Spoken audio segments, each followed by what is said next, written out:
Welcome to Annie's Kitchen and you're watching Annie's Kitchen with Annie. ഇന്ന് നമ്മളെ അധികം ബഹളമൊന്നും നമ്മുടെ കിച്ചണിൽ ചെയ്യുന്നേയില്ല. കാര്യം എന്താണെന്ന് വെച്ചാൽ ഒന്നാമത് എനിക്ക് മേലാത്തോണ്ടൊന്നും അല്ല കേട്ടോ. ഈ പറഞ്ഞ കൂട്ട് ജോലി ചെയ്യാൻ മടിയുള്ളതുകൊണ്ടൊന്നും അല്ല. പക്ഷെ എനിക്ക് ഈ പറഞ്ഞ കൂട്ട് അറിയാമല്ലോ, എനിക്ക് കുക്കിംഗ് ഭയങ്കര ഇഷ്ടമാണ്. പക്ഷേ ഇന്ന് നമ്മൾ ഒത്തിരി ബഹളം, ഇത്രയും നേരം നമ്മുടെ ഗ്യാസും പറഞ്ഞ പോലെ മഞ്ഞപ്പൊടി മുളകുപൊടി ഒക്കെ എടുത്ത് ബഹളം വെച്ച് മൊത്തം ബഹളമായിരുന്നു. പക്ഷെ ഇന്ന് നമ്മൾ ബഹളം വയ്ക്കും ഒരു പരിധി വരെ, കുറച്ചേ വെക്കുന്നുള്ളൂ. എന്നാൽ അത് എന്നാ ഡിഷാന്നറിയാം നമ്മളിവിടെ ചെയ്യാൻ പോകുന്നത്. ഇന്ന് നമുക്കൊരു പ്രത്യേക ഒരു ഫിഷിൻ്റെ ഐറ്റം തന്നെ ചെയ്യാം. ഇന്ന് ഞാനിവിടെ ചെയ്യാൻ പോകുന്നത് എന്നാന്നറിയാം, എല്ലാവർക്കും തന്തൂരി ഐറ്റംസ് എല്ലാവർക്കും ഭയങ്കര ഇഷ്ടമാണ്. അതുകൊണ്ട് ഇന്ന് ഞാൻ ഫിഷ് വെച്ചിട്ട് ഒരു തന്തൂരി ഫിഷ് ഇന്ന് നമ്മുടെ കിച്ചണിൽ ചെയ്യാൻ പോകുന്നത്.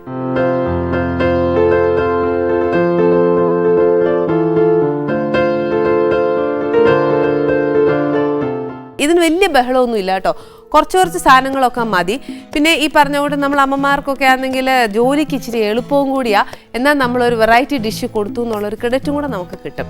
അപ്പം ഇനി അതിന് വേണ്ടിയ സാധനങ്ങൾ എന്നാന്നൊക്കെ ശ്രദ്ധിച്ചാൽ നമുക്ക് ചെയ്യാവുന്നതേ ഉള്ളൂ. ഇപ്പം പേപ്പറും പേനയും ഒക്കെ എടുത്തു വെച്ച് എഴുതാനും മാത്രമൊന്നും ഇല്ല, കുറച്ച് സാധനങ്ങളേ ഉള്ളൂ. അതിന് വേണ്ടി എന്നാന്ന് വെച്ചാൽ ആദ്യം കുറച്ച് ഇഞ്ചി, കുറച്ച് വെളുത്തുള്ളി, പിന്നെ വേണ്ടിയത് കുറച്ച് പച്ചമുളക്, പിന്നെ ഇതിന് വേണ്ടിയത് മെയിനായിട്ട് ഇതിന് വേണ്ടിയത് അധികം പുളിയില്ലാത്ത കട്ടിത്തൈരില്ലേ, അതാ വേണ്ടിയേ. കട്ടിത്തൈര് ഇല്ലാന്നുണ്ടെങ്കിൽ എന്നാ ചെയ്യണമെന്നറിയോ, നമ്മുടെ വീട്ടിലുള്ള തൈരിനെ ഒരു തോർത്തിലോ അല്ലെങ്കിൽ ഒരു തുണിയിലോ കെട്ടിയിട്ടേച്ചാൽ മതി. ഒരു 1 hour കഴിയുമ്പോഴത്തേക്ക് നമുക്ക് നല്ല കട്ടി തൈര് കിട്ടും. ഇതിനകത്താന്നു നമ്മൾ ബാക്കി പൊടിയെല്ലാം ഇട്ടേച്ച് മാരിനേറ്റ് ചെയ്യുന്നത്. അന്നേരം പിന്നെ വെള്ളം പോലെ ഇരുന്നാൽ നമ്മുടെ മീനയിലൊന്നും പിടിക്കുകയില്ല. പിന്നെ പൊടിയായിട്ട് വേണ്ടി എന്നാന്ന് വെച്ചാൽ ഇച്ചിരി കാശ്മീരി മുളക് പൊടി മതി. ഇനി വേണ്ടിയത് കുറച്ച് ഗരം മസാലയാണ് വേണ്ടിയത്. തന്തൂരിക്ക് നമ്മൾ എടുക്കുന്ന ഗരം മസാല നമ്മൾ വീട്ടിൽ പൊടിക്കുന്നത് നമ്മൾ കുറച്ചൊരു ചതവോട് കൂടിയല്ലേ പൊടിക്കുന്നത്. പക്ഷെ അത് പൊടിക്കുമ്പോഴത്തേന് കുറച്ച് നല്ലതായിട്ട് പൗഡേർഡായിട്ട് പൊടിക്കുക. പിന്നെ വേണ്ടിയത് കുറച്ച് ജീരകപ്പൊടി, പിന്നെ വേണ്ടിയത് കുറച്ച് അയമോദകം. ഈ അയമോദകം ഇല്ല എന്നുണ്ടെങ്കിൽ കുറച്ച് ബ്ലാക്ക് സോൾട്ട് ഇട്ട് വെച്ചാലും മതി, അതിനെ ടെൻഷൻ ആക്കണ്ട. പിന്നെ വേണ്ടിയത് കുറച്ച് വിനീഗർ. തന്തൂരി ഫിഷ് ആകുമ്പോഴത്തേക്ക് നമ്മൾ പ്രസൻറ്റ് ചെയ്യുമ്പോഴും അല്ലെങ്കിൽ നമ്മൾ വെളിയിൽ പോയി കഴിക്കുമ്പോൾ ഒക്കെ ദശ കട്ടിയുള്ള മീനാണ് നമ്മൾ എപ്പോഴും എടുക്കുന്നത് അല്ലേ. അപ്പോൾ ഇപ്പം ഞാനിവിടെ നെമ്മീനാണ് എടുത്തേക്കുന്നത്. ഈ നെമ്മീന് തന്നെ വേണം എന്നൊന്നുമില്ല, ദശ കട്ടിയുള്ള ഏത് മീനായാലും മതി. പിന്നെ വേണ്ടിയത് കുറച്ച് ഒലീവ് ഓയിൽ, പിന്നെ ഉപ്പ്. സാധാരണ നമ്മുടെ ഉപ്പിടുമ്പോൾ ഒരു കാര്യം ശ്രദ്ധിക്കണം, അയമോദകത്തിന് പകരം നമ്മൾ ബ്ലാക്ക് സോൾട്ട് ഇടുവാന്നേൽ ഈ ഉപ്പിടുമ്പോൾ ശ്രദ്ധിച്ചു വേണം. കാര്യം എന്നാന്ന് വെച്ചാൽ ബ്ലാക്ക് സോൾട്ടിന് കുറച്ച് കോൺസെൻട്രേഷൻ കൂടുതലാണ് ഉപ്പിൻ്റെ. അന്നേരം എന്നാന്ന് വെച്ചാൽ ഉപ്പെല്ലാം കൂടെ കൂടിപ്പോവും. അത് നോക്കി ബാലൻസ് ചെയ്ത് വേണം ഇടാൻ. ഇനി കുറച്ച് പണി എന്നാന്ന് വെച്ചാൽ നമുക്ക് കുറച്ച് സാധനങ്ങൾ അരയ്ക്കണം. അത് ഏതൊക്കെയാണോ, കുറച്ച് ഇഞ്ചി. നമ്മൾ എടുക്കുന്ന മീനിന് എത്ര ഇഞ്ചി വേണമെന്ന് നമുക്കിപ്പോൾ അരച്ച് പരട്ടാൻ നേരമൊക്കെ അറിയാൻ മേലേ, അത്രയും കണക്കാക്കി എടുത്തേച്ചാൽ മതി.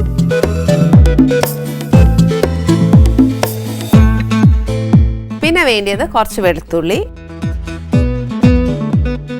പിന്നെ പച്ചമുളക്. എരിവ് എത്രയാ വേണ്ടിയെന്ന് വെച്ചാൽ അതുപോലെ വേണം പച്ചമുളക് എടുക്കാൻ. ഇതിനകത്തോട്ട് 1 സ്പൂൺ വിനീഗർ ഒഴിക്കുക.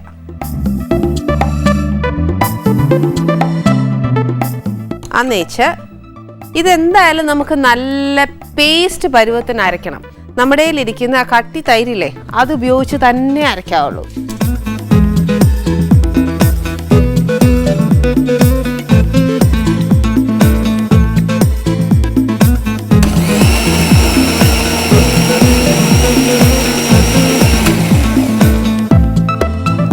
ഇത് നമ്മൾ അരച്ചൊരു ഹാഫ് പേസ്റ്റ്, അതായത് ഈ കളറിൽ ഹാഫ് പേസ്റ്റ് ആയി, ഹാഫ് അല്ല ഇത് ഓൾമോസ്റ്റ് ആയി. അതിൻ്റെ കൂട്ടത്തിൽ നമ്മൾ ഈ കിച്ചടിക്കൊക്കെ അരയ്ക്കുമ്പോൾ ലാസ്റ്റ് ഇച്ചിരി കടുക് ഇട്ട് അരക്കിയല്ലേ എന്ന് പറഞ്ഞ കൂട്ട് കുറച്ച് അയമോദകം.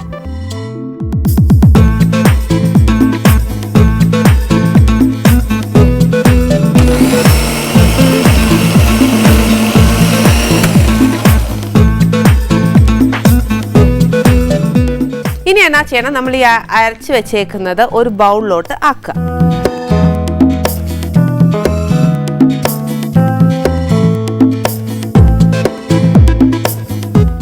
ഇനി എന്നാ ചെയ്യേണ്ടതെന്ന് വെച്ചാൽ നമ്മുടെ ബാക്കി പൊടിയില്ലേ, അതെല്ലാം അതിനകത്തോട്ട് ചേർക്കണം. നമ്മൾ എത്ര മീൻ എടുത്തേക്കുന്നതെന്ന് വെച്ചാൽ ആ അളവ് ശ്രദ്ധിച്ചോണേ. മുളക് പൊടിയൊക്കെ ആ കണക്കിന് എടുത്താൽ മതി.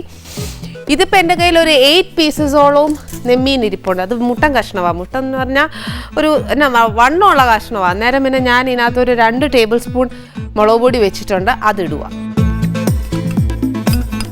അതിട്ടിട്ട് ഗരം മസാല ഇടുമ്പോൾ ഒരു 1/2 ടീസ്പൂൺ ഇട്ടോളൂ. പിന്നെ കുറച്ച് ജീരകപ്പൊടി,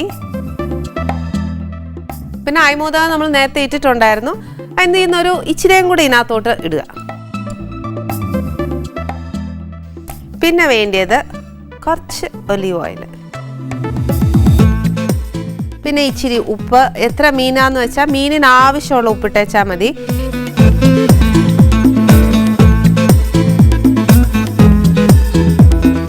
ഇതിപ്പോൾ ഓൾമോസ്റ്റ് നല്ല കട്ടി പേസ്റ്റാണേ. ഇനി ഇതിനകത്തോട്ടാന്നു ഞാൻ എൻ്റെ തൈര് ഒഴിക്കാൻ പോകുന്നത്. തൈരിൻ്റെ അളവ് പറയുവാന്നേൽ മീനൊന്ന് പെരണ്ട് അന്ന് മുങ്ങിക്കിടക്കണം, അത്രേ ഉള്ളൂ.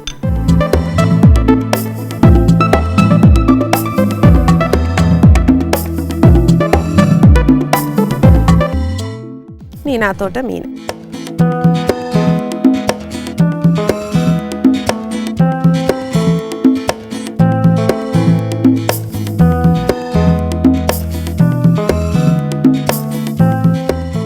ഇപ്പോൾ ഉപ്പും എല്ലാം നോക്കിക്കോണം. ഇനി ഇതേപോലെ മാരിനേറ്റ് ചെയ്ത് വെച്ചേച്ച് അറ്റ്ലീസ്റ്റ് മിനിമം 4 hours നമുക്ക് വേണം ഇതിനൊന്ന് പിടിക്കാനായിട്ട്. പക്ഷേ നമുക്ക് അത്രയും മെനക്കെടാനല്ലേ നേരം കിട്ടിയില്ല എന്നുണ്ടെങ്കിൽ എന്നാ ചെയ്യണമെന്നോ, തലേന്നേ അത് മാരിനേറ്റ് ചെയ്ത് ഫ്രിഡ്ജിൽ വെച്ചേച്ചാൽ മതി. ഇനി ഞാൻ ഇതെന്നാ ചെയ്യാൻ പോകാന്ന് വെച്ചാൽ ഫ്രിഡ്ജിൽ കുറച്ച് നേരം ഒന്ന് ഇരിക്കട്ടെ. അറ്റ്ലീസ്റ്റ് കുറച്ച് നേരം, അതായത് എന്നാന്നോ, നമ്മളൊരു ബ്രേക്ക് കഴിഞ്ഞിട്ട് വരുന്നിടം വരെ എങ്കിലും ആ മീനിലൊന്ന് പിടിക്കണ്ടേ. അതെ, ഇപ്പം നിങ്ങൾ വിചാരിക്കും ഞാനിപ്പം മീൻ എടുത്തുകൊണ്ട് വന്ന് വറക്കുമായിരിക്കും. ഇല്ല, അത് അവിടെ തന്നെ ഇരിക്കുക. അതെന്നാന്നറിയോ, കുറച്ച് നേരം അതൊന്ന് മാരിനേറ്റ് ആയില്ല എന്നുണ്ടെങ്കിൽ മീനേലൊന്നും പിടിക്കുകയില്ല. പക്ഷെ അതിന് മുമ്പ് എനിക്കിവിടെ 2-3 ജോലിയുണ്ട്. വേറൊന്നുമല്ല, നമുക്ക് ഇതിൻ്റെ ഇടയിൽ ഒരു ജ്യൂസ് ഉണ്ടാക്കണം. ഒരു ജ്യൂസ് എന്ന് പറഞ്ഞാൽ ഇപ്പം മാങ്ങയുടെ സീസണല്ലേ, അന്നേരം മാങ്ങ വെച്ച് തന്നെ നമുക്ക് ചെയ്യാവേ. മാങ്ങ വെച്ച് ചെയ്യുമ്പോഴത്തേക്ക് അതിനകത്ത് വേറെ കുറേ കലാപരിപാടികളുണ്ട്. വലിയ കലാപരിപാടിയൊന്നുമില്ല, ചെറിയ കലാപരിപാടിയാണ്. എന്നാന്ന് വെച്ചാൽ നമുക്ക് മഴ തുടങ്ങി, ചൂട് തീരാറായി, എന്നാൽ തണുപ്പുമല്ല ചൂടുമല്ല, ഒരു വല്ലാത്തൊരു കാലാവസ്ഥയാണ് ഇപ്പം. എന്നും പറഞ്ഞാൽ തണുപ്പ് തുടങ്ങുന്നതിന് മുമ്പ് ഈ ജ്യൂസ് ഒന്ന് വീട്ടിലുണ്ടാക്കുക. നല്ല ടേസ്റ്റാണ്. ഇതിൻ്റെ പേരെന്താണെന്നറിയാവോ? മാംഗോ മൊജിറ്റോ എന്നാണ് നമ്മുടെ ജ്യൂസിൻ്റെ പേര്. അതിന് വേണ്ടിയ സാധനങ്ങൾ എന്നാണെന്നറിയാവോ? കുറച്ച് മാങ്ങ വേണം. അത് ഇന്ന മാങ്ങ എന്നൊന്നുമില്ല, നല്ല പഴുത്ത മാങ്ങ മതി. അതിന് കുറച്ച് പഞ്ചസാര വേണം, പിന്നെ കുറച്ച് നാരങ്ങാനീര്, പിന്നെ കുറച്ച് പുതിന ഇല. പുതിന ഇല ഏറ്റവും നല്ലതാണ്. ഈ പറഞ്ഞ കൂട്ടെ ഒരു റിഫ്രഷിങ് ആണ് മിൻറ്റ്. പിന്നെ അതിന് ഒത്തിരിയും ഗുണങ്ങളുണ്ട് മിൻറ്റിന്. ഞാൻ പറഞ്ഞില്ലേ, നമുക്ക് യൂറിനറി ഇൻഫെക്ഷനൊക്കെ വരുവാന്നേൽ ഇച്ചിരി നാരങ്ങ വെള്ളത്തിനകത്ത് മിൻറ്റിട്ട് കുടിക്കുവാന്നേൽ ഒത്തിരി സുഖം കിട്ടും. ഈ പറഞ്ഞ കൂട്ട് ആൻറ്റിബയോട്ടിക് ഒന്നും കഴിക്കാതെ തന്നെ നമുക്ക് യൂറിനറി ഇൻഫെക്ഷൻസൊക്കെ മാറും. അപ്പോൾ ഇനി എനിക്ക് അതിൻ്റെ കൂട്ടത്തിൽ തന്നെ വേറൊരു ജോലിയും കൂടെ ഉണ്ട്. എന്നാണെന്നറിയാവോ, എനിക്ക് ഒരു ഇച്ചിരി ഹെൽത്തി സാധനങ്ങളൊക്കെ എനിക്ക് ഈ ട്രേയിലോട്ടൊന്ന് വെക്കണം. അതൊന്ന് എടുത്തുകൊണ്ട് വരട്ടെ.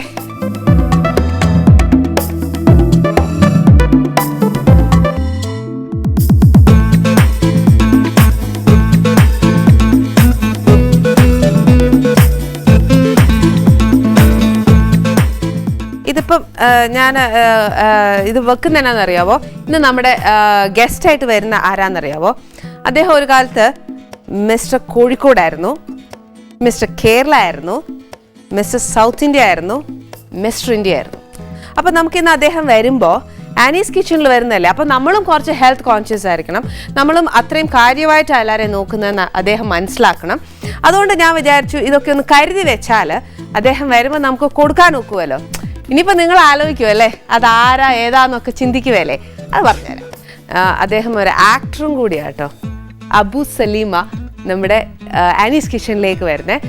ശരിക്കും നിങ്ങൾക്കൊക്കെ ഇടയിൽ അദ്ദേഹം ഭയങ്കര എന്നാ പറയുന്നത്, നമ്മുടെ ഹോളിവുഡ് സ്റ്റൈലിലുള്ള അർണോൾഡ് മാതിരിയൊക്കെയാണ് തന്നെയാണ് അല്ലേ. പക്ഷെ അത് ഇപ്രാവശ്യം അർണോൾഡ് ഇന്ത്യയിലേക്ക് വന്നപ്പോഴത്തേക്കും ഫേസ്ബുക്കിലൊക്കെ നമ്മൾ ഒത്തിരി കണ്ടത് അദ്ദേഹമായിട്ടുള്ളൊരു ഫോട്ടോ ഒക്കെ.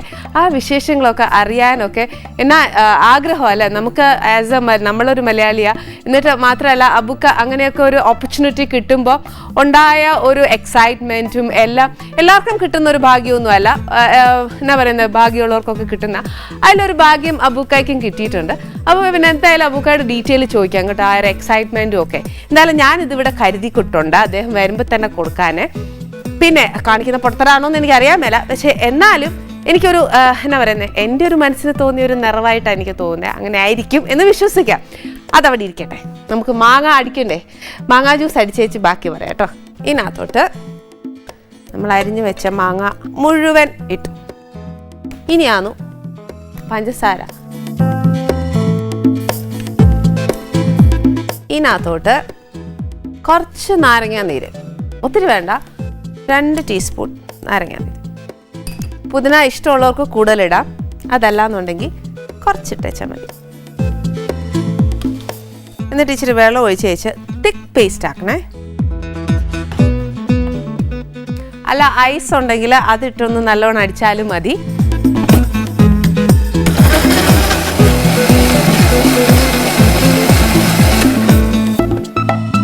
ഇതിപ്പം എന്നാന്ന് വെച്ചാൽ വേറെ ഒന്നും ചെയ്യാനില്ല. നമ്മളൊരു ഗ്ലാസ് എടുത്തേച്ച് ഒരു ഗ്ലാസിൻ്റെ പകുതി മാംഗോ ജ്യൂസ് ഒഴിക്കുക. അത് കഴിഞ്ഞ് നല്ലതായിട്ട് ഐസ് ഇടുക. ഐസ് ഇട്ടേച്ച് നമ്മുടെ ക്ലബ് സോഡയും കൂടെ ഒഴിക്കുക. ഒരു പുതിനായും വയ്ക്കുക, കൊടുക്കുക. അത്രയും മാത്രമേ ഉള്ളൂ. പക്ഷേ ഇപ്പം ഞാൻ അത് ഡെക്കറേറ്റ് ചെയ്ത് കഴിയുമ്പോഴത്തേക്കും ഞാൻ അത് കാണിച്ചു തരാം എങ്ങനെ അത് പ്രസൻറ്റ് ചെയ്യേണ്ടതെന്ന്. ഇതിപ്പോൾ ഇച്ചിരി നേരം ഒന്ന് തണുക്കാൻ വേണ്ടി ഫ്രിഡ്ജിൽ വെച്ചാലേ ഫ്രിഡ്ജിലിരിക്കുന്ന സാധനം നമുക്ക് എടുക്കാൻ പറ്റുള്ളൂ. ഇത് ഞാൻ ഫ്രിഡ്ജിൽ കൊണ്ട് വെച്ചിട്ട് നമ്മൾ നേരത്തെ ഫ്രിഡ്ജിൽ വെച്ചില്ലേ നമ്മുടെ മീൻ, മറന്നു പോയോ? ഇല്ലല്ലോ. അത് എടുത്തുകൊണ്ട് വന്ന് അതിൻ്റെ വല്ലതും ചെയ്യണ്ടേ, അത് എടുത്തുകൊണ്ട് വരാം കേട്ടോ, ഇത് തണുക്കാൻ വെച്ചിട്ട്.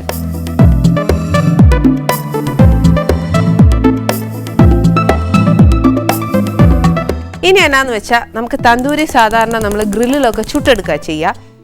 അത് ഒത്തില്ല എന്നുണ്ടെങ്കിൽ എല്ലാ വീട്ടിലും അത് പ്രാക്ടിക്കൽ അല്ല. ഇപ്പം എനിക്ക് അതേപോലെ എൻ്റെ വീട്ടിൽ ഒക്കിയല്ല, ഇവിടെ ആണെങ്കിലും എനിക്ക് ഒക്കുന്നില്ല.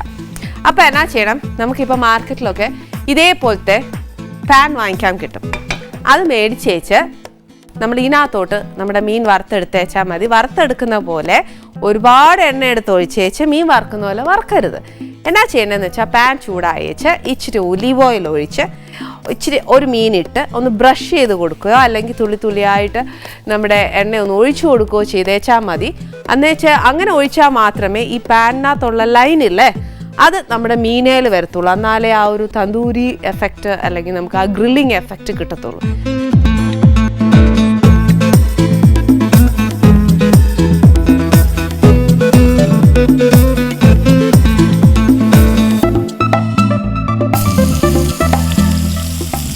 ഇതിൻ്റെ കൂട്ടത്തിൽ നമുക്ക് കൊടുക്കാൻ പറ്റുന്ന ഏറ്റവും നല്ല സാലഡാണ്.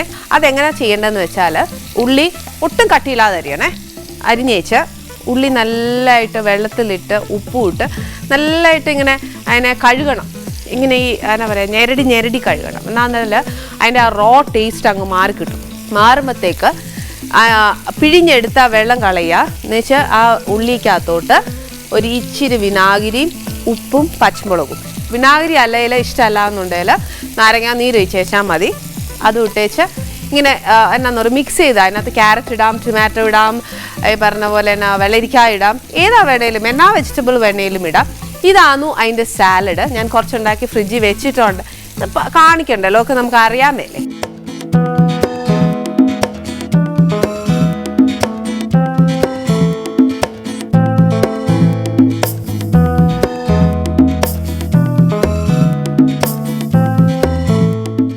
അതെ, ഈ മീനാന്നേലും ഞാൻ നേരത്തെ പറഞ്ഞില്ലേ നമ്മൾ ഒത്തിരി എണ്ണ ഒഴിച്ചേച്ച് വറുക്കുന്ന കൂട്ടാവുകയല്ല ഇത്.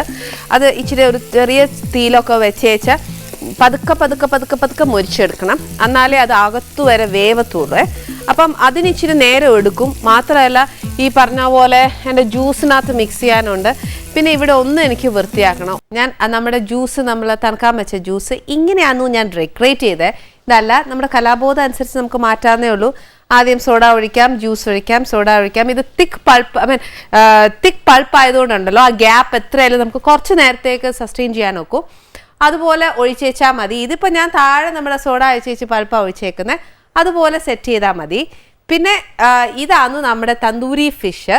പിന്നെ ഇതിന് സാലഡ് ഞാൻ പറഞ്ഞു തന്നായിരുന്നു അത് എങ്ങനെയാണ് ഉണ്ടാക്കേണ്ടതെന്നുള്ളത്. അത് ഇതേപോലെയൊക്കെ ഞാൻ എൻ്റെ ലെറ്റ്യൂസ് ലീഫ് ഉള്ളതുകൊണ്ട് ഇങ്ങനെയൊക്കെ പ്രസൻറ്റ് ചെയ്തതന്നേ ഉള്ളൂ. ട്രൈ ചെയ്ത് നോക്കണം കേട്ടോ. ഇനി ഇതൊന്ന് ശരിയാക്കിയില്ലെങ്കിൽ ശരിയാവൂല. അയ്യോ, അബുക്ക ഇങ്ങ് വന്നോ? ഞാൻ സത്യം പറഞ്ഞാലുണ്ടല്ലോ അബുക്ക, ശരിക്കും പറഞ്ഞ ഞാൻ അബുക്കായ്ക്ക് ഇതൊക്കെ തന്ന് സ്വീകരിക്കാം. വരണം അവിടെ തന്നെ വന്ന കാലിൽ നിൽക്കണ്ട, ഞാൻ കാര്യങ്ങളൊക്കെ പറയട്ടെ. എന്താണെന്നറിയാവോ, ഞാൻ ഇതൊക്കെ ശരിയാക്കി വെച്ചിട്ട് അബൂക്കനെ സ്വീകരിക്കാം എന്നും പറഞ്ഞുകൊണ്ട് വരാനായിട്ട് പോയതാ. അന്നേരം അബൂക്ക ഇങ്ങ് വന്നു കഴിഞ്ഞു. ഇതൊക്കെയോ? അയ്യോ ഇത്രയോ, അതെന്നാന്നറിയോ, ഇത്രേ ചെയ്യാൻ പറ്റുള്ളൂ. ഞാൻ ശരിക്കും പറഞ്ഞ അബൂക്ക, ഞാൻ വിചാരിച്ചെന്താന്നറിയോ, ഒരു 10-60 മുട്ടയും ഒരു 10-20 ഏത്തപ്പഴവും ഒരു 3-4 ഗ്ലാസ് പാലും ഒക്കെ ആയിട്ട് വരാമെന്ന് വിചാരിച്ചു. പക്ഷെ നടന്നില്ല. എന്നാന്ന് വെച്ചാൽ എൻ്റെ ഇന്നത്തെ റെസിപ്പി അല്ലേ കുഴഞ്ഞു പോവുകയല്ലേ.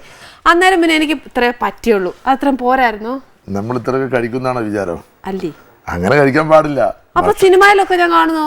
സിനിമയിൽ കാണുന്നത് വേറെ അല്ലേ, സിനിമയിൽ കാണുന്നതൊക്കെ ഒറിജിനലാണ്. നമ്മൾ ഭക്ഷണം കഴിക്കുന്ന പറഞ്ഞാൽ ഭക്ഷണം ആവശ്യത്തിനുള്ള ഭക്ഷണം കഴിക്കുക, ആവശ്യത്തിനുള്ള വ്യായാമം ചെയ്യുക, എന്നാൽ മാത്രമേ ഫിറ്റ്നസ് നിലനിർത്താൻ പറ്റുള്ളൂ. മറ്റേ ഓവർ ഫുഡ് കഴിച്ചു കഴിഞ്ഞാൽ സംഗതി ആനിയുടെ കിച്ചണിൽ വന്നു കഴിഞ്ഞാൽ ചിലപ്പം കൂടുതൽ കഴിച്ചു പോകും. അത് വേറെ കാര്യം, ടേസ്റ്റ് ആണെങ്കിൽ കഴിച്ചു നോക്കട്ടെ. എന്തായാലും ഭക്ഷണത്തിൽ നമ്മളൊരു ക്രമീകരണം ആവശ്യമാണ്. അതുകൊണ്ട് ഇപ്പൊ ഇത് ആവശ്യമില്ല. നമുക്ക് ആനി കുക്ക് ചെയ്ത സാധനങ്ങൾ നമുക്ക് കഴിക്കാം. ഇതൊക്കെ അല്ലേ, അപ്പൊ നമുക്ക് ബേസിക്കലി ഒരു തെറ്റിദ്ധാരണയുണ്ട് ഇതിനെപ്പറ്റി. മൊത്തം ജനങ്ങൾക്ക് തെറ്റിദ്ധാരണയാണ് അക്കാര്യത്തിൽ. കൂടുതൽ ഭക്ഷണം കഴിച്ചു കഴിഞ്ഞാലാണ് കൂടുതൽ ശരീരം എന്താ പറയേണ്ടത്, മസിലുകൾ വരിക അല്ലെങ്കിൽ ഫിറ്റ്നസ് വരിക എന്നൊക്കെ ധാരണയുണ്ട്. അത് തെറ്റാണ്. ആവശ്യത്തിനുള്ള ഭക്ഷണം കഴിക്കുക, ആവശ്യത്തിനുള്ള വ്യായാമം. കണ്ടോ, ഈ പറഞ്ഞൊക്കെ ശരിയാ. നമ്മളൊക്കെ എന്നാ തെറ്റിദ്ധാരണയിലായിരിക്കുന്നത്. അപ്പൊ ഇതൊക്കെ മാറ്റി കളഞ്ഞിട്ടേ അബുക്ക പറയുന്നത് നമുക്ക് കേട്ട് മനസ്സിലാക്കാം. അബുക്കനെ ശരിക്കും പറഞ്ഞാൽ അബുക്കാനെ എനിക്കറിയാവുന്നത് എൻ്റെ സെക്കൻഡ് പടത്തിന് തൊട്ടായിട്ട് അല്ലേ അബുക്ക, രുദ്രാക്ഷം തുടങ്ങിയിട്ട് ആ അബുക്കാനെ ഞാൻ അറിയുന്നത്. അന്നൊക്കെ എനിക്ക് ശരിക്കും പറഞ്ഞാൽ അബുക്കായോട് വർത്താനം പറയാൻ പോലും പേടിയായിരുന്നു. ഇങ്ങനെ വെലം പിടിച്ചിട്ടൊക്കെ നിൽക്കും, ഇങ്ങനെ മനുഷ്യരോട് അധികം വർത്താനൊന്നും പറയില്ല എന്നൊക്കെ പറഞ്ഞ് പീഡിപ്പിക്കും. അത് കഴിഞ്ഞ് പിന്നെ മനസ്സിലായ ഒത്തിരി ഇന്നസെന്റ് അബുക്ക, ഒത്തിരി നല്ലതായിട്ട് വർത്താനം പറയും. പിന്നെ ആണെങ്കിൽ അബുക്കയെ പറ്റി ഒത്തിരി ചോദിക്കാനുണ്ട്. ഈ പറഞ്ഞ പോലെ പോലീസ് ആയതും ഒക്കെ ഉണ്ടല്ലോ, ഒരുപാട് വിശേഷങ്ങൾ. ഗുണ്ടയായതും എൻ്റെ 2ാമത്തെ പടത്തിൽ അങ്ങനെയാ എന്നോട് നിന്നത്. അപ്പൊ പിന്നെ അതിനെ പറ്റിയൊക്കെ നമുക്ക് അറിയണ്ടേ. അപ്പൊ പിന്നെ അതിനെപ്പറ്റി വിശേഷമൊക്കെ പറയണ്ടേ. ഞാൻ ഉണ്ടാക്കിയ തന്തൂരി ഫിഷിനെ പറ്റിയും പറയണം അല്ലേ. അപ്പൊ അബുക്ക നമുക്ക് അവിടെ പോയിരിക്കാം. വരണം.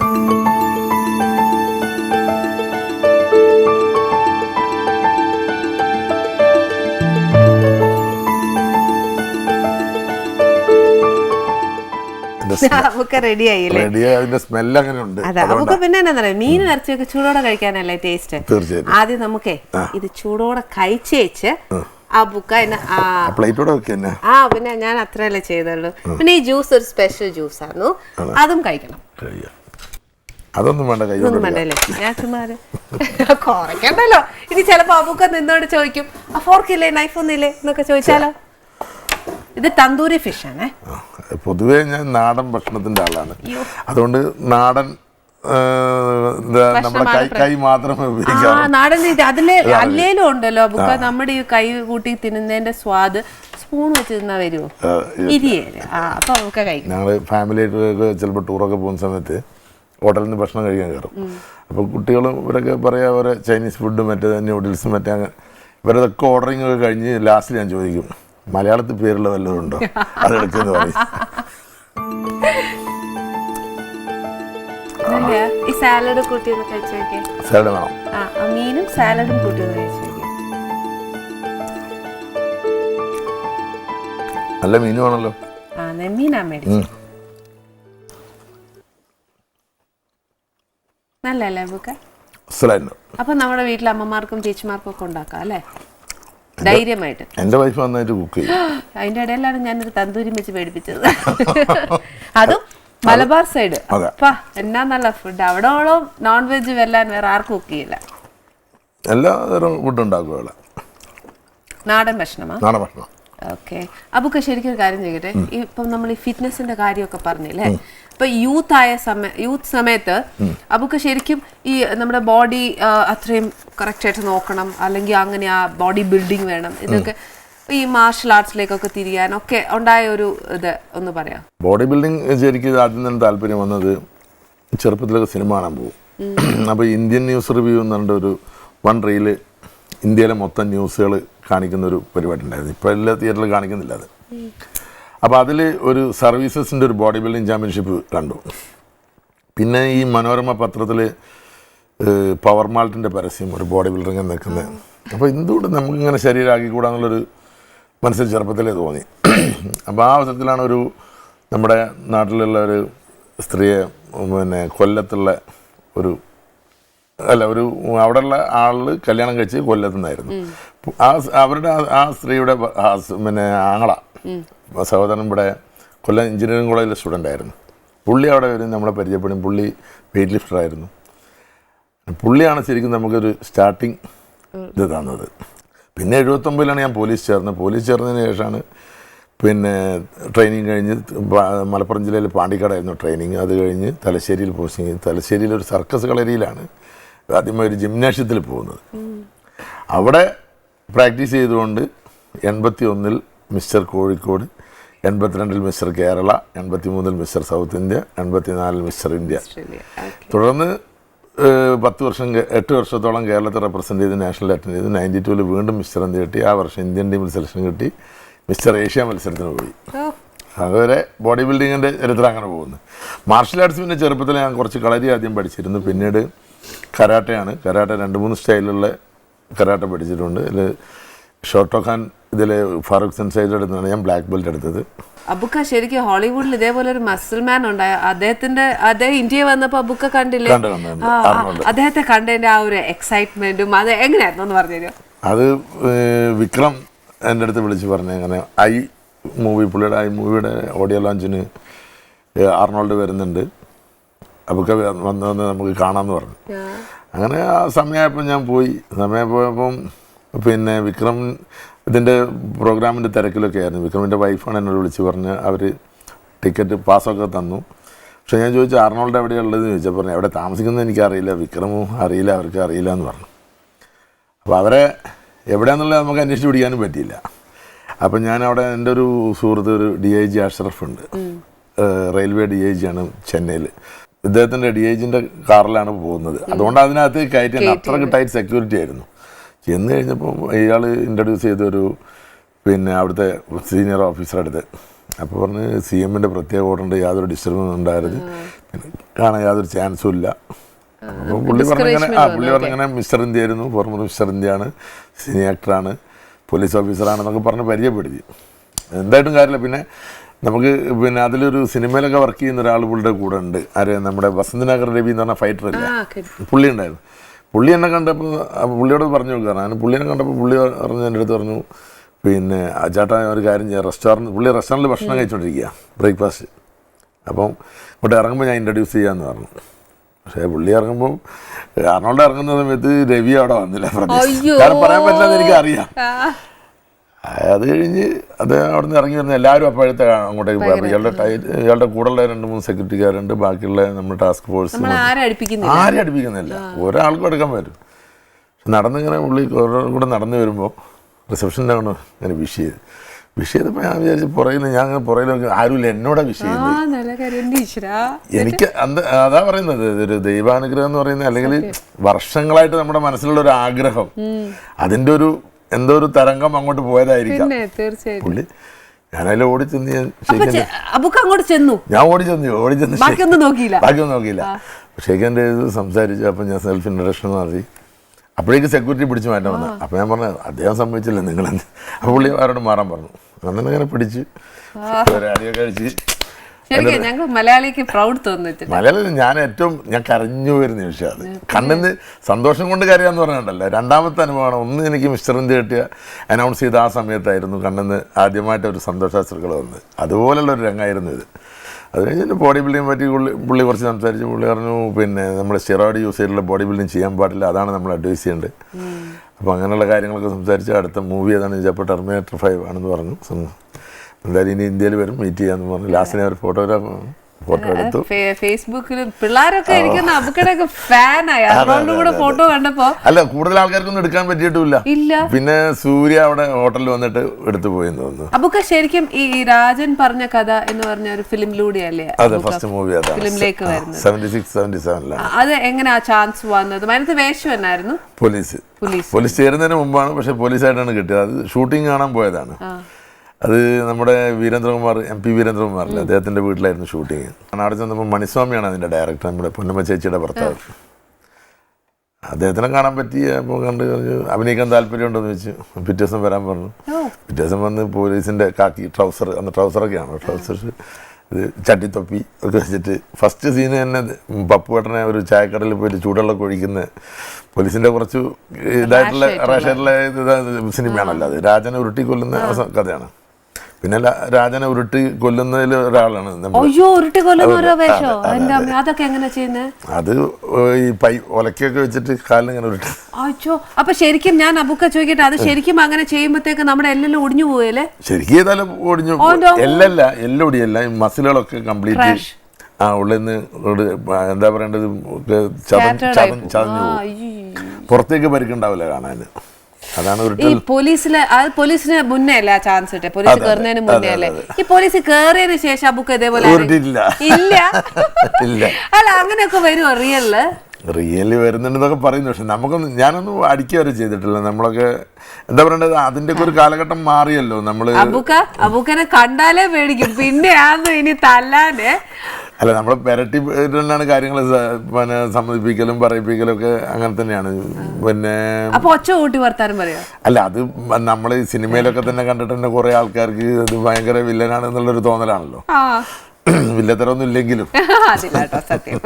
പിന്നെ ഒരുപാട് ഉപകാരം ഉണ്ടായിട്ടുണ്ട്. ഇപ്പോൾ സിനിമയിലുള്ളത് കൊണ്ട് ഞാൻ വർക്ക് ചെയ്യുന്ന സമയത്ത് ചില സ്ഥലങ്ങൾ ഇപ്പം വലിയ ഇഷ്യൂസുകളുടെ സ്ഥലത്ത് ചെന്ന് കഴിഞ്ഞാൽ നമ്മളെ അവരിലൊരാളായിട്ട് അവർക്ക് കാണാൻ ഉള്ളൊരിതുണ്ട്. കാരണം നമ്മൾ സിനിമയിൽ ദിവസം കാണുന്നതുകൊണ്ട്, അപ്പം അതുകൊണ്ട് നമ്മൾ എന്ത് പറയുന്ന അനുസരിക്കാനും ഇതിനും സഹായിക്കാനും ഒക്കെ അവർ വളരെയധികം വരില്ല. അങ്ങനെ ഒരു ഇതുണ്ട്. അപ്പൊ ഏതെങ്കിലും ഒരു തരത്തിൽ ഏതെങ്കിലും ഒരു സിറ്റുവേഷനിൽ ഒരു വില്ലൻ കഥാപാത്രം സർവീസിലിരിക്കുന്ന സമയത്ത് കാണിക്കാൻ പറ്റിയിട്ടുണ്ട്? ഞാൻ ജോലി ചെയ്യുന്ന സമയത്ത് ഈ കഞ്ചാവ് പിടിക്കുക അങ്ങനെയുള്ള ഡ്രഗ്സ് ഒക്കെ പിടിച്ചു കഴിഞ്ഞാൽ നല്ല അടി കൊടുക്കും. അത് മാക്സിമം കൊടുക്കുക അവിടെ. കാരണം കോടതിയിൽ പോയി ശിക്ഷ കിട്ടലൊക്കെ കുറേ കാലം കഴിയും. അപ്പോൾ അതിനൊരു പേടി വേണം. പിന്നെ അല്ലാതെ ഉള്ള ലാത്തി ചാർജ് അങ്ങനെയുള്ളതിലൊക്കെ പങ്കെടുക്കുമ്പോൾ ഒന്നായിട്ടുള്ള ഒരു മോബിനെ ഇത് അല്ലാതെ ലോക്കപ്പ് മർദ്ദനം അതിന് മുതിരാറില്ല. ഞാനൊരു കാര്യം ചോദിക്കട്ടെ, ഈ ബോഡി ബിൽഡിങ്ങിന്റെ ഒക്കെ കാര്യം പറഞ്ഞില്ലേ അബുക്ക? ഈ ശരിക്കും പറഞ്ഞാൽ ഈ ബോഡി ബിൽഡിങ്ങിന് അതിന്റെ ഒന്ന് ഡീറ്റെയിൽ ഒന്ന് പറഞ്ഞു. ഇപ്പൊ എന്നെ തന്നെ പറഞ്ഞില്ല അതൊന്നും അല്ല, മുട്ടയും മറ്റേ ഒന്നും അല്ല എന്ന്. നമ്മൾ ബിൽഡ് ചെയ്യുന്ന പറഞ്ഞു കഴിഞ്ഞാൽ ഇപ്പം പണ്ടൊക്കെ ചെയ്തിരുന്ന പറഞ്ഞാൽ വെറും എന്താ പറയുക നാച്ചുറലായിട്ടുള്ള വ്യായാമം, നാച്ചുറലായിട്ടുള്ള ഭക്ഷണം ഇത് മാത്രം കഴിച്ചിരുന്നത്. ഇന്ന് ബോഡി ബിൽഡിങ്ങിൽ ധാരാളം കണ്ടുവരുന്നത്, എല്ലാവരും എന്നല്ല ഞാൻ പറയുന്നത്, ഈ അനാബോളിക് സ്റ്റിറോയിഡ് യൂസ് ചെയ്തിട്ടുള്ള പല മരുന്നുകൾ, പ്രോട്ടീൻ പൗഡർ എന്ന് പറഞ്ഞിട്ട് അതിലും സ്റ്റിറോയിഡ് കണ്ടൻറ്റ് ഉണ്ടാകും. പിന്നെ പല മരുന്നുകൾ ഉപയോഗിച്ചുകൊണ്ടുള്ള മസിൽ ഡെവലപ്പ് ചെയ്യാൻ വേണ്ടിയിട്ട്. നമ്മളിപ്പോൾ ഉദാഹരണത്തിന് നമ്മുടെ ഈ ബ്രോയിലർ കോഴികളൊക്കെ തന്നെ അല്ലേ, അതും നാടൻ കോഴി രണ്ടും ഉരിച്ചു വെച്ച് കഴിഞ്ഞാൽ വ്യത്യാസമല്ലേ?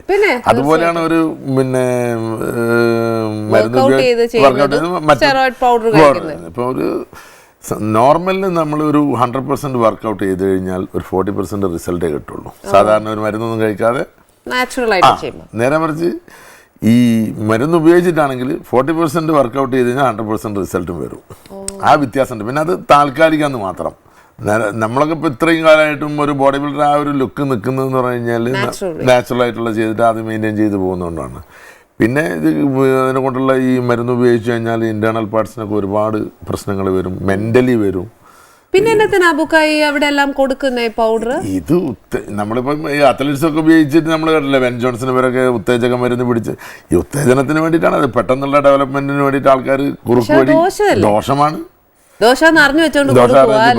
ഇന്റർനാഷണൽ ഇപ്പം കോമ്പറ്റീറ്റേഴ്സ് ഒക്കെ ചെയ്യുന്ന അവിടുത്തെ ആൾക്കാരൊക്കെ ഫോറിനേഴ്സൊക്കെ അവർ ഒരു പിന്നെ ഫിസിഷ്യൻ കൂടെ ഉണ്ടാവും. എന്നിട്ട് ഇത്ര മരുന്ന് ഉപയോഗിക്കാൻ പറ്റുള്ളൂ, അതിന് കോമ്പൻസേറ്റ് ചെയ്യാൻ വേറെ എന്ത് ഉപയോഗിക്കാം. അപ്പോൾ അതൊക്കെ നോക്കിയിട്ട് പിന്നെ അതുപോലെ ഈ ഡോപ്പ് ടെസ്റ്റ് നടത്തി കഴിഞ്ഞാലും അത് ഇത്ര പീരീഡ് വരെ ഉപയോഗിച്ച് കഴിഞ്ഞാൽ പിടിക്കാൻ പറ്റുള്ളൂ എന്നുള്ളതൊക്കെ ഉണ്ട്. അപ്പോൾ അതിന് മുന്നേ അത് നിർത്തി ഇതിൻ്റെ ദോഷങ്ങൾ ഇല്ലാതാക്കിക്കൊണ്ടാണ് അവർ ഉപയോഗിക്കുന്നത്. പക്ഷെ നമ്മളിവിടെ ഉപയോഗിക്കുന്ന അതല്ല. ഇത് കുതിരക്ക് കൊടുക്കുന്ന മരുന്നാണ് ഇവിടെ കൊണ്ടുവന്നിട്ട് അവിടെ നിന്ന് വാങ്ങിയിട്ട് പിന്നെ വലിയ വിലക്ക് വിൽക്കുന്നത്. ഒരു ലോബി തന്നെ ഉണ്ട് അത്. എന്നിട്ട് അത് നമ്മുടെ ആൾക്കാരങ്ങ് കുത്തിക്കയറ്റും. ബസ്സിലൊക്കെ വരും, കാര്യം ശരിയാണ്. കുറച്ച് കഴിഞ്ഞിട്ട് കുറെ പ്രശ്നങ്ങൾ വരും. പക്ഷെ അബുക്ക് ഇത് ശരിക്കും സീരിയസ് ആക്കണം. കാര്യം എന്താണെന്നറിയാം, ഇപ്പൊ കോഴിക്കോട് തൃശ്ശൂർ ഒല്ലൂര് ഒരു ജിംനാഷ്യത്തിൽ എൻ്റെ ഒരു ഫ്രണ്ട് തന്നെയാണ് ഉമേഷ് എന്ന് പറഞ്ഞ CA ഉണ്ട്. പുള്ളി ഇപ്പം അടുത്തൊരു കേസ് പിടിച്ചായിരുന്നു. അതിൽ ഇൻസ്ട്രക്ടർക്കും ജിം ഓണർക്കും അടക്കം അയാളുടെ പേര് ഏറെ പേര് കേസ് ചാർജ് ചെയ്തിട്ടുണ്ട്. നല്ല കാര്യം എന്താണെന്നറിയോ, ഇപ്പൊ അബുക്ക മിക്ക ഇപ്പത്തെ ജനറേഷനിലെ പിള്ളേരും പെട്ടെന്ന് ഒരു 6 പാക്ക് മസിലോ മറ്റാന്നൊക്കെ പറഞ്ഞിട്ട് ഈ പ്രോട്ടീൻ പൗഡറും എല്ലാം കഴിച്ചേച്ച് അമ്മ എന്നെ കാണിക്കുന്നത് തന്നെ അറിയാൻ മേല. അത് ശരിക്കും അത് കാര്യമായിട്ട് തന്നെ നമ്മുടെ പിള്ളേരോട് പറഞ്ഞു കൊടുക്കണം, കഴിക്കാൻ പാടില്ല. മൊത്തത്തിലൊരു ബോധവൽക്കരണം നടത്തേണ്ടത് ആവശ്യമാണത്. മൊത്തത്തില് നമുക്ക് അബുക്ക ഫിലിമില് ആരൊക്കെങ്കിലും ഇങ്ങനെ ട്രെയിനർ നടന്മാർക്ക് ട്രെയിനേ അല്ല, നമ്മുടെ ഇപ്പോൾ ഷെഡ്യൂളും കാര്യങ്ങളൊക്കെ ഇപ്പോൾ ഒരു വർക്കൗട്ട് ചെയ്യേണ്ട രീതിയൊക്കെ മമ്മൂക്കാക്ക് ആദ്യം മുതലേ പറയാറുണ്ട്. ലാലേട്ടൻ ഞാൻ ഒരുമിച്ച് ഇഷ്ടംപോലെ സമയം പ്രാക്ടീസ് ചെയ്യാറുണ്ട്. പിന്നെ വിക്രമുമായിട്ട് അബുക്ക വർക്ക് ചെയ്തല്ലേ, അവരൊക്കെ എങ്ങനെയാ? വിക്രം ഞാൻ പിന്നെ റെഡ് ഇന്ത്യൻസിലാണ് കൂടുതൽ അടുക്കുന്നത്. റെഡ് ഇന്ത്യൻസ് വയനാട് വെച്ചായിരുന്നു ഷൂട്ട്. അപ്പോൾ അതിനു മുമ്പ് തന്നെ രജപുത്രൻ അങ്ങനെയുള്ള സിനിമ, പിന്നെ ഇന്ദ്രപ്രസ്ഥത്തിലാണ് ഫസ്റ്റിൽ ഞങ്ങൾ ഒരുമിച്ച് അഭിനയിക്കുന്നത്. വയനാട് പിന്നെ ആ സമയത്ത് പുള്ളി ഫാമിലിയൊക്കെ ആയിട്ട് വന്ന് കുട്ടികളൊക്കെ ചെറുതാണ്. അപ്പോൾ പിന്നെ ഇപ്പോൾ വർഷത്തിൽ ഒരു 1 വീക്ക് വയനാട്ടിൽ വന്നിട്ട് സ്റ്റേ ചെയ്യും. നമ്മുടെ തന്നെ ആയിരിക്കും അവിടെ സ്ഥിരമായിട്ട് എല്ലാ വർഷവും വരാറുണ്ട്. ഏകദേശം പുള്ളിയുടെ ബർത്ത്ഡേ ആ സമയത്താണ് വരാറ്. അപ്പോൾ ആ ഒരു ബന്ധം കീപ്പ് ചെയ്യുന്നുണ്ട്. ഇപ്പോൾ ലാസ്റ്റ് വന്നത് പറഞ്ഞാൽ മണിയുടെ പ്രോഗ്രാം മറ്റേ അനുസ്മരണത്തിന് ഞാൻ വിളിച്ച് പറഞ്ഞ അന്ന് അവിടെ എത്തി വന്നു പോയി. വളരെ വിക്രം വളരെ സ്നേഹമുള്ള ഒരു മനുഷ്യനും പിന്നെ അതുപോലെ തന്നെ പഴയ കാര്യങ്ങളൊക്കെ ഭയങ്കര ഓർമ്മയുള്ള ഒരു വ്യക്തി. ഡൗൺ ടു എർത്ത് ആണല്ലേ ശരിക്കും. ഒത്തിരി ജാടയോ അങ്ങനെ ഒന്നും. പുള്ളിയുടെ വൈഫും അതുപോലെ തന്നെയാണ്, അവൾ മലയാളിയാണ്. ഏട്ടനും എപ്പോഴും പറയും, ഏട്ടനൊരു പടം വർക്ക് ചെയ്ത സമയത്ത് അന്ന് he's very down to earth എന്ന് പറയും. അതിപ്പോ സ്റ്റിൽ അങ്ങനെയാണ്, സൂപ്പർ സ്റ്റാർ ആയി വലിയൊരു ശരിക്കും അല്ലെ. ആരും അങ്ങനെ ഇക്കാലത്ത് ഇല്ല അങ്ങനെ. പുള്ളി അതിന്റെ പ്രൊമോഷൻ തന്നെ ഇവിടെ വന്ന് ലുലു മോളിൽ വെച്ചിട്ട് പ്രോഗ്രാം ഉണ്ടായിരുന്നു എറണാകുളത്ത്. അപ്പൊ അതില് കുറച്ച് ബോഡി ബിൽഡേഴ്സിന്റെ അതിൽ പടത്തില് ഐ കണ്ടായിരുന്നു അവിടെ. അതില് കുറച്ച് ബോഡി ബിൽഡേഴ്സ്, അതിൽ അതേമാതിരി കുറച്ച് ബോഡി ബിൽഡേഴ്സ് ബോഡി ഷോ ഒക്കെ അത് ഞാനാ കണ്ടക്ട് ചെയ്തിരുന്നത്. പുള്ളി സ്റ്റേജിൽ വന്ന് പുള്ളി എമി ജാക്സനും വന്ന് അതില് ഞാൻ പ്രതീക്ഷിക്കുന്നില്ല. അപ്പൊ ആദ്യം വിഷ് ചെയ്തോണ്ട്, പക്ഷെ പുള്ളി സംസാരിച്ച് വന്നു കഴിഞ്ഞപ്പോൾ എന്നെ സ്റ്റേജിൽ വിളിച്ച് കയറ്റി കെട്ടിപ്പിടിച്ച് നിന്നിട്ട് പറഞ്ഞു ഞങ്ങളുടെയൊക്കെ പ്രചോദനം ഞങ്ങളെ മാർഗദർശി അബുക്കയാണ് ബോഡി ബിൽഡിങ്ങിൽ എന്നുള്ളത് അവിടെ ഓപ്പണായിട്ട് പറഞ്ഞത്. അപ്പോൾ അതൊക്കെ ഒരു വലിയ ഒരു എന്താ പറയുക എളിമയുടെ ഒരു ഭാഗം തന്നെയാണ് അത്. അല്ലെങ്കിൽ അത് പറയേണ്ട കാര്യമില്ല. സത്യം അദ്ദേഹം അതൊക്കെ ഓർക്കുന്നുണ്ട്. അപ്പൊ എൻ്റെ അടുത്ത് ഇപ്പൊ കഴിഞ്ഞ ദിവസം പറഞ്ഞപ്പോൾ അന്ന് എയർപോർട്ടിൽ നിന്ന് ഞാനാ കൂട്ടാൻ പോയത് മണീന്റെ അനുസ്മരണത്തിന് വന്നപ്പോൾ. അപ്പോൾ ഓരോ കാര്യങ്ങൾ കഴിഞ്ഞപ്പോൾ ഞാൻ പറഞ്ഞു നിങ്ങൾക്ക് ഇത് നമുക്ക് പഴയതൊക്കെ മറക്കാൻ പറ്റുമോ? നമ്മൾ അതല്ലേ ഓർക്കലല്ലേ നമ്മുടെ ഏറ്റവും വലിയ ആവശ്യം. നല്ലതും ചീത്തയാണെങ്കിലും പഴയത് നമ്മൾ ഓർക്കണം. അതാണ് അതാണ് അയാളുടെ ഉയർച്ചകളും പിന്നെ ആ കഴിവും. കമലഹാസൻ സാറായിട്ട് പടം വർക്ക് ചെയ്തിട്ടില്ല, പക്ഷെ പുള്ളി പിന്നെ എൻ്റെ വലിയൊരു ഫാനായിരുന്നു ബോഡി ബിൽഡിങ്ങിൽ. ഇപ്പം ജയറാമേട്ടനാണ് ഇവിടെ മലയാളത്തിലെ പുള്ളിയായിട്ട് ഏറ്റവും കൂടുതൽ ബന്ധമുള്ളത്. അപ്പം എപ്പോൾ കാണുമ്പോഴും ഒരു അരമണിക്കൂർ സംസാരിച്ച് കഴിയുമ്പോഴേക്ക് എങ്ങനെയെങ്കിലും എൻ്റെ കാര്യം പുള്ളി എടുത്തിടുന്നാ പറയാം. എന്തെങ്കിലും പറയുമ്പോൾ ബാബുവിനെ കണ്ടതും 92 ഞങ്ങൾ ആദ്യമായിട്ട് കാണുന്നത്. ഞാൻ ജോണി വാക്കർ ഷൂട്ടിംഗ് നടക്കുന്ന സമയത്ത് അവർ സിംഗാരവേൽ എന്ന് പറഞ്ഞ പടത്തിൻ്റെ ഷൂട്ടിംഗ് അവിടെ ABMൽ അന്നാണ് ആദ്യമായിട്ട് മീറ്റ് ചെയ്യുന്നത്. അപ്പം അന്ന് ഞാൻ മിസ്റ്റർ ഇന്ത്യ 2ാം തവണക്കുള്ള പ്രിപ്പയറിങ് നടത്തിക്കൊണ്ടിരിക്കണം. നല്ല പിന്നെ അതിൽ ഹെയർ കട്ടിങ്ങൊക്കെ മറ്റേ അമേരിക്കൻ കോപ്സിൻ്റെ മേലുള്ള ഹെയർ കട്ടിങ് ഇതൊക്കെ ആയിരുന്നു. അപ്പം അന്ന് കണ്ട ഒരു ഓർമ്മയിലാണ് പിന്നീട് ആ ബന്ധം ഞങ്ങൾ പിന്നെ എപ്പോഴും പുള്ളി നമ്മുടെ കാര്യങ്ങൾ പറയും. ബോഡി ബിൽഡിങ്ങിൽ ഭയങ്കര കേസാണ് പുള്ളിക്ക്. എല്ലാവരുടെയും ഒക്കെ അപ്രിസിയേഷൻ കിട്ടുന്നുണ്ട്. അപ്പൊ ശരിക്കും പറഞ്ഞാൽ അബുക്കയുടെ ഒരു ഡെയിലി റൂട്ടീൻ എന്ന് പറഞ്ഞ് കാലത്ത് തുടങ്ങിയിട്ട് എന്തൊക്കെ ചെയ്യും, എന്തൊക്കെ എക്സസൈസ് ചെയ്യും, എന്തൊക്കെ കഴിക്കും എല്ലാം പറഞ്ഞോ. ഇപ്പൊ ചെയ്യുന്നത് പറഞ്ഞാൽ ഇപ്പൊ കാലത്ത് എണീറ്റ് കഴിഞ്ഞാൽ നാട്ടിലാണെങ്കിൽ രാവിലെ കൽപ്പറ്റ ഞാനൊക്കെ പഠിച്ച SKMJ ഹൈസ്കൂൾ ഗ്രൗണ്ടിൽ പോവും. ഗ്രൗണ്ടിൽ പോയി കുറച്ച് നടക്കും, കുറച്ച് ഓടും. അത് കഴിഞ്ഞ് കുറച്ച് എക്സസൈസൊക്കെ ചെയ്ത് ഷട്ടിൽ കളിക്കും. 2-3 ഗെയിം ഷട്ടിൽ കളിക്കും. അത് കഴിഞ്ഞ് ഒരു 7-8 മണിയോടുകൂടി ജിമ്മിൽ വരും. ഒരു 1 hour ജിമ്മിൽ വർക്കൗട്ട് ചെയ്യും. അത് കഴിഞ്ഞ് നേരെ മാർക്കറ്റിൽ പോകും. ഇറച്ചിയോ മീനെന്താ വാങ്ങും. അതിൻ്റെ അടുത്ത ഇത് പ്രാക്ടീസ് ചെയ്യുന്നതും കളിക്കുന്നതും ഒക്കെ മെയിൻ എന്താ അറിയുമോ? അത്യാവശ്യം ഭക്ഷണം കഴിക്കണമെങ്കിൽ ഇതൊക്കെ ചെയ്താലേ നമുക്ക് കഴിച്ചാൽ കുഴപ്പമില്ലാണ്ടിരിക്കുള്ളൂ. മനുഷ്യ ശരീരം 3 തരത്തിലുള്ളത്: എൻഡോമോർഫസ്, ഒക്ടോമോർഫസ്, മിസോമോർഫസ്. അതായത് ലീനായിട്ടുള്ള ശരീരം, ഒരു മീഡിയം, ഫാറ്റി. പിന്നെ ഇതിൻ്റെ പേഴ്സൻറ്റേജ് അങ്ങോട്ടും ഇങ്ങോട്ടുള്ളതാണ് വ്യത്യാസം. ഒരു മിഡിലുള്ളതാണ് ഇപ്പോൾ ബോഡി ബിൽഡിങ്ങിനൊക്കെ പറ്റിയൊരു ശരീരം. കാരണം അത്യാവശ്യം ഫ്ലഷും ഇതും വേണം താനും, എന്നാലും മസ്കുലർ ആക്കാനും പറ്റിയത്. ലീനായിട്ടുള്ള ആൾക്കാർ കൂടുതൽ ഫുഡ് കഴിച്ച് ലൈറ്റായിട്ട് എക്സസൈസ് ചെയ്യണം, എന്നാലേ ഒരു വോളിയം വെക്കുള്ളൂ. തടി കൂടിയ ആൾക്കാർ കുറഞ്ഞ ഭക്ഷണം കഴിച്ച് ധാരാളം വർക്കൗട്ട് ചെയ്യണം. അപ്പോൾ എല്ലാവർക്കും ഇപ്പോൾ ഒരു വർക്കൗട്ട് ചെയ്യുന്നത് തന്നെ എനിക്ക് എഫക്റ്റ് ചെയ്യുന്ന ഏതാണെന്ന് മനസ്സിലാക്കാനുള്ള എനിക്ക് കഴിയണം. അപ്പം അതിനനുസരിച്ചിട്ടാണ് നമ്മൾ എക്സസൈസ് ചെയ്യുന്നത്. നമ്മളൊരു ജഡ്ജ്മെൻ്റ് ഒക്കെ നമുക്ക് സ്വന്തമായിട്ട് തന്നെ വേണം. അതിന് ഒരേ സംഭവം തന്നെ ആയിരിക്കും ചെയ്യുന്നത്, പക്ഷെ അതിൽ ഏത് ഐറ്റം ചെയ്യുമ്പോഴാണ് നമുക്ക് എഫക്റ്റ് ചെയ്യുന്നത്. ഈ മസിൽ ഗ്രോത്ത് വരുന്നതെന്ന് പറഞ്ഞു കഴിഞ്ഞാൽ നമ്മുടെ ഇപ്പോൾ ബൈസെപ്സിന് ഇങ്ങനെ അടിക്കുകയാണ്. ഈ എക്സസൈസ് ചെയ്യുമ്പോൾ ഇതിങ്ങനെ മൂവ് ചെയ്തിട്ട് ഹീറ്റാവും. ഹീറ്റായിട്ട് മസിൽ പൊട്ടുകയാണ്. പൊട്ടിയിട്ടാണ് പുതിയ സെല്ലുകൾ ഉണ്ടാകുന്നത്. അപ്പോൾ ഇതിൽ തന്നെ പറയുന്നത് നോ പെയിൻ നോ ഗെയിൻ എന്നാ. എക്സസൈസ് ചെയ്ത് നമുക്ക് വേദന വരണം, നോ പെയിൻ ഉണ്ടെങ്കിലേ ഗെയിൻ ഉള്ളൂ. അപ്പോൾ അതുകൊണ്ട് ഓരോരുത്തർക്കും ഓരോ രീതിയിലാണ് ഭക്ഷണ രീതി. അപ്പം നമ്മൾ ജനറലി ഒരു കോമൺ ആയിട്ട് മനസ്സിലാക്കേണ്ട കാര്യം എന്ന് പറഞ്ഞു കഴിഞ്ഞാൽ മിതമായ ഭക്ഷണം, ആവശ്യത്തിനുള്ള വ്യായാമം ഓവറാകാൻ പാടില്ല. ഒരു എക്സസൈസ് ചെയ്യുന്നത് ഒരു പാർട്ടിന് നമ്മൾ വർക്കൗട്ട് ചെയ്ത് കഴിഞ്ഞാൽ നോർമലി 48 hours കഴിഞ്ഞാൽ ആ മസിൽ റിക്കവറി ആവുള്ളൂ.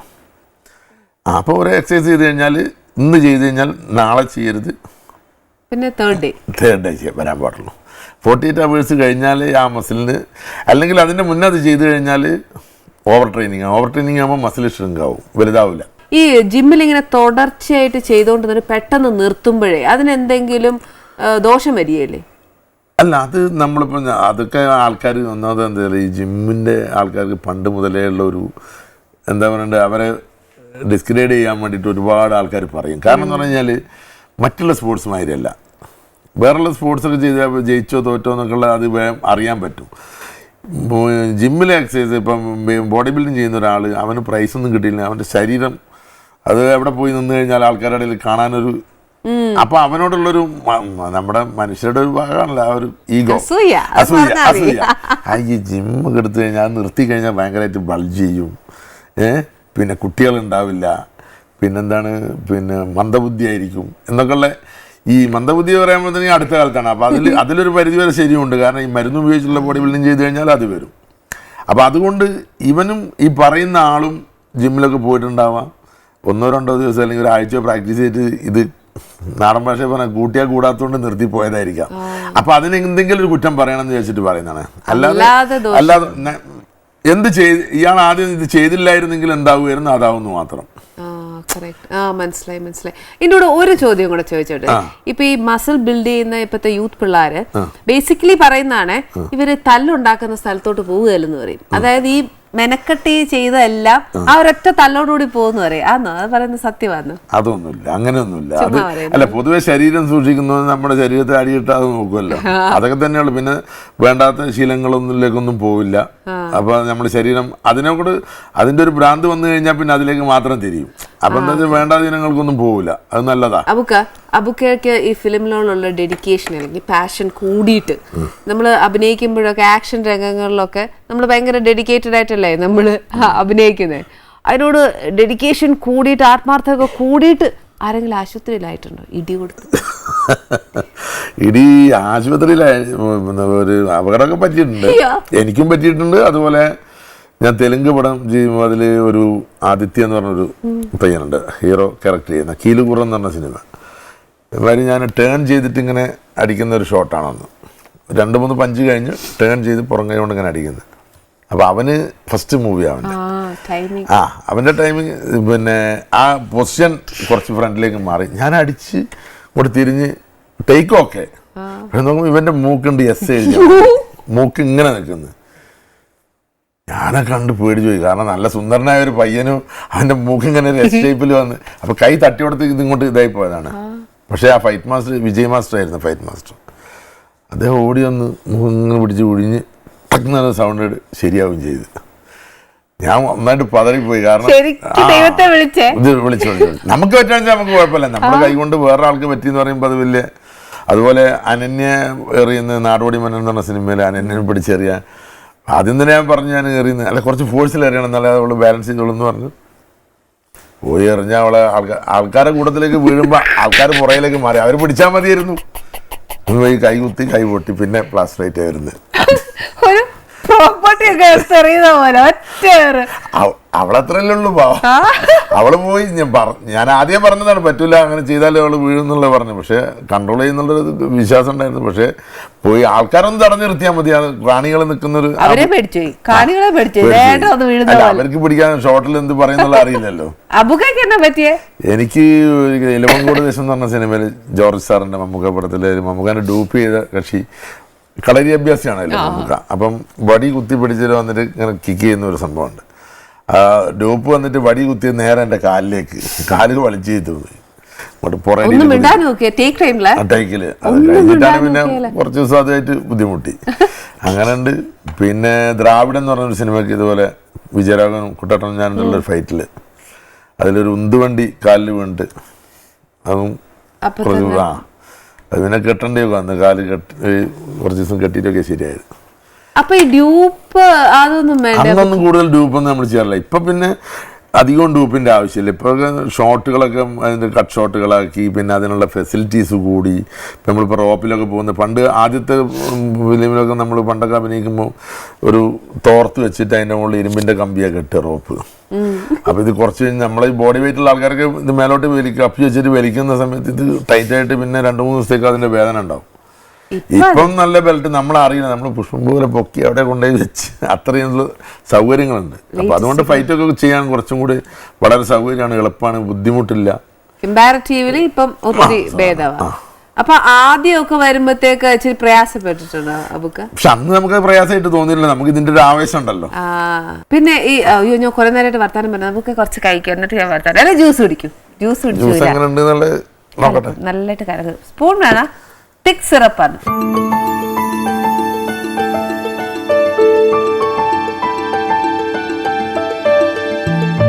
കലക്കി ഞാൻ കലക്കി എന്നുള്ളല്ലോ ജ്യൂസ് കലക്കി എന്നല്ല പറഞ്ഞേ, ജ്യൂസ് കലക്കിയിട്ട് ജ്യൂസ് കലക്കി. അബുക്ക ഇപ്പോഴേ ഈ വില്ലൻ വേഷം എല്ലാം ചെയ്ത എല്ലാരും മിക്കവരും ഇപ്പം കോമഡി ക്യാരക്ടേഴ്സ് ചെയ്തു തുടങ്ങിയിട്ടുണ്ട്. അബുക്ക ചെയ്ത് ഞാനിപ്പം കുറെ പടത്തിനുള്ളിൽ ചെറിയ ചെറിയ വേഷം പിന്നെ കോമഡി റോൾ ചെയ്തു.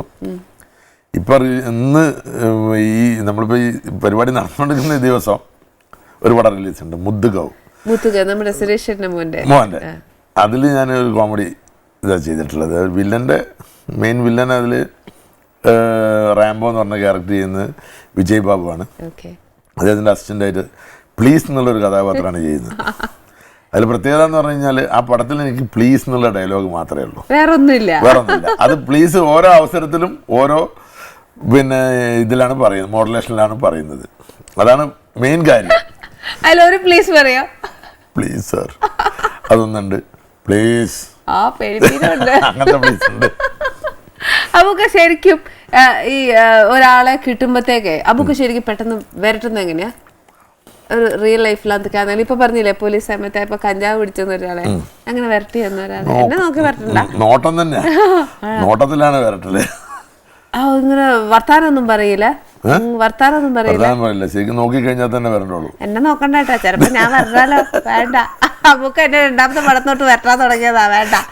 അതുകൊണ്ട് ഇനി ഞാൻ ഫസ്റ്റ് നമ്മുടെ ഷോട്ട് ഓർമ്മ ഉണ്ടാവും, ആ മുറിന്ന് പിടിച്ച് വലിച്ച് രുദ്രാക്ഷത്തിൽ പിടിച്ച് വലിച്ച് തൂക്കിയെടുത്ത് ദേവൻചേട്ടന്റെ മുമ്പൊക്കെ ഉണ്ട് ഓട്ടിച്ച് അബുക്ക് അന്ന് എന്നെ ഓട്ടിച്ച് ഷാജി കൈലാസിന് വീട്ടിൽ കൊണ്ട് കയറ്റി.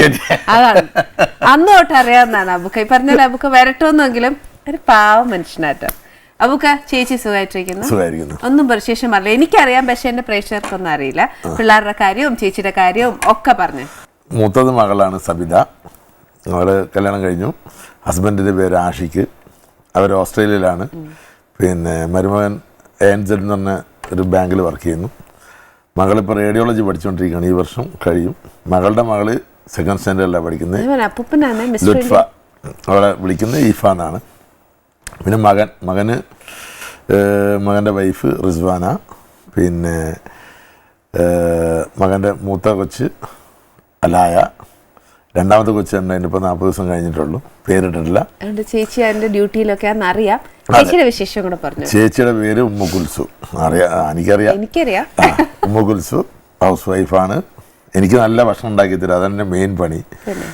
അപ്പോൾ പിന്നെ എല്ലാവർക്കും ഭക്ഷണത്തിന് ഇപ്പം നമ്മുടെ സിനിമാ സുഹൃത്തുക്കളെല്ലാവരും തന്നെ വയനാട് വഴി വരികയാണെങ്കിൽ നമ്മുടെ അടുത്ത് വരാറുണ്ട്. നമ്മുടെ അടുത്ത് ഭക്ഷണം കഴിച്ചിട്ടേ പോയിട്ടുള്ളൂ, ആര് വന്നാലും. സത്യമാണ്.